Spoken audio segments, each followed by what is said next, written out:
ყველას გვიყვარს ჩვენი შვილები, ვცდილობთ მიცოთ ყველაფერი საუკეთესო ვიყოთ საყრდენი მათთვის, მაგრამ ხანდახან სიჩქარეში ხშირად ავტომატურად ვეუბნებით ფრაზებს, რომლებიც ანულებს იმ საუკეთესოს, რაც მათში ჩავდეთ.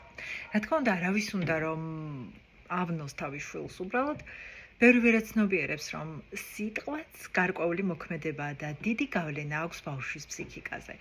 ან ჩვენც ასე გვეუბნებოდნენ ბავშვობაში და ეს ჩვენთვის ნორმად იქცა.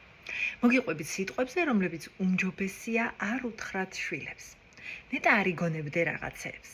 აი ამ სიტყვების შემდეგ ბავშვი აღარ ენდობა თავის შეგრძნებებს. ან ნამეტანი მგრძნობიარე ხარ. ამ დროს ბავშვს რცხვენია საკუთარი მგრძნობელობის. მაგაზე ტირი, კარგი ახლა, მერე რა მოხდა. ამით ის სწავლობს საკუთარი ტკივილის დათრგუნვას. ყოველთვის ყველაფერს აფუჭებ. ამ დროს ბავშვს გონია, რომ თვითონაა პრობლემა. შენ უკვე დიდი ხარ. ამ მომენტში ბავშვი კარგავს უფლებას იყოს სუსტიც და პატარაც გარკვეულწილად. ხასიათი გამიფუჭე.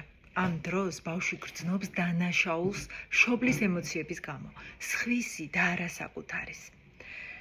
თუ სულად მოიქცევი მეწავალ და მის პატარა სხეულში ამ დროს სახლდება შიში სიყვარულის დაკარგვის.